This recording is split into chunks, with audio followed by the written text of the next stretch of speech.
aquí tenemos un ejemplo, ¿sí? Que ya habíamos hablado también en las clases anteriores, que serían los ingresos, en este caso un sueldo más un ingreso adicional que sería por los emprendimientos, en total 3 millones de guaraníes. Aquí subdividimos cada uno de nuestros gastos y tenemos en total 2.380.000. ¿De dónde sale la situación actual? 3 millones menos 2.380.000, tenemos 620.000, ¿sí? Entonces, es muy importante que siempre esta situación actual sea positiva, ¿sí? ¿Qué quiere decir? Que nuestros ingresos sean más que nuestros gastos. Y aquí hablamos también de lo referente al ahorro en sí. Dijimos específicamente que el ahorro, yo debería diseñar un plan de ahorro, ¿sí? Y ese plan de ahorro sería cómo voy a o qué parte de mis ingresos voy a destinar para ese ahorro, ¿sí? Y planificar cómo voy a hacer. Entonces, el ahorro sería guardar dinero para utilizarlo en un futuro, ¿sí?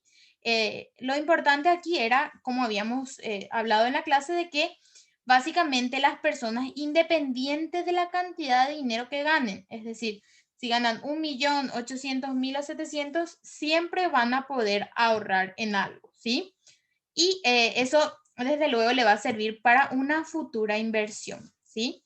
Entonces, el plan de ahorro es cuando una persona ya se propone alcanzar una suma de dinero en un periodo de tiempo determinado. Habíamos dicho específicamente que los tipos de ahorro podrían ser formales e informales, ¿sí? Al hablar específicamente de lo formal, hablamos de que se realiza en una institución financiera ya, ¿sí? Regulada por el Estado y autorizada para recibir los ahorros. Siempre va a ser segura, va a generar intereses, va a estar protegida por el Banco Central del Paraguay y también me va a permitir a mí acceder a productos y servicios financieros. En cuanto a el ahorro informal, sería básicamente que nosotros guardamos el dinero en algún lugar de nuestra casa o en algún lugar fuera específicamente del banco, ¿sí?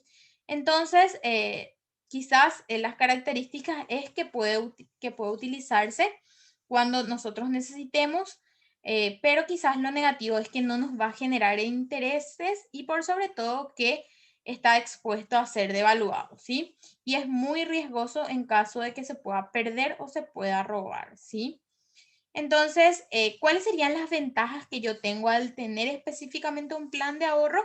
Era utilizar ese ahorro para alcanzar las metas financieras que yo me propuse, ¿sí? El ejemplo que da en el material sería que Ana se compra una moto.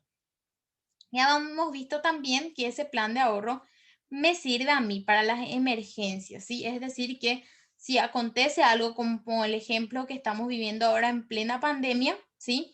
Si yo tengo ahorros y me llegan a sacar del trabajo, entonces yo voy a tener específicamente ese dinero para poder solventar hasta conseguir un trabajo o quizás para poner un emprendimiento también, ¿sí? En cuanto a el plan de ahorro en sí, habíamos establecido también un ejercicio que nos definía cuál era nuestra meta, ¿sí?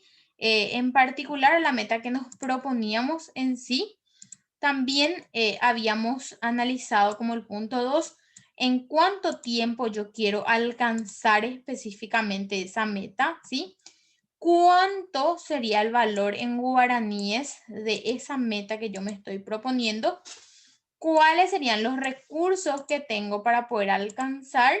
¿Sí? ¿Y cuál específicamente sería el monto de dinero que yo tengo que destinar para lograr esa meta? Dijimos que podría ser por día, por mes o por semana, ¿sí? ¿Por qué por día, por mes o por semana? Porque dependiendo de donde yo trabaje, quizás a veces me paguen por día, por semana o por mes. Entonces, voy a planificar en cuanto a eso, dependiendo específicamente de eso. Aquí tenemos un modelo que nos hablaba justamente de comprar una licuadora profesional. Nos hablaba específicamente de que el tiempo que yo espero, en el tiempo de que espero alcanzar eso serían 3 meses, ¿sí?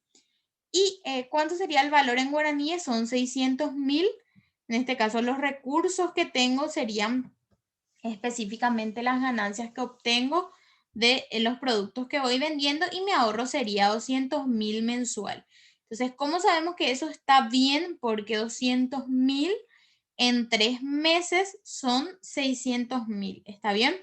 Esto justamente por eso también hago énfasis y estamos haciendo un repaso general porque noté que hubo ciertos errores también en cuanto a la cantidad de ahorro que necesito dependiendo del periodo de tiempo, ¿sí? Siempre entonces, si yo determino un ahorro de 200.000 en 3 meses, entonces llego a los 600.000 que me propuse, ¿sí?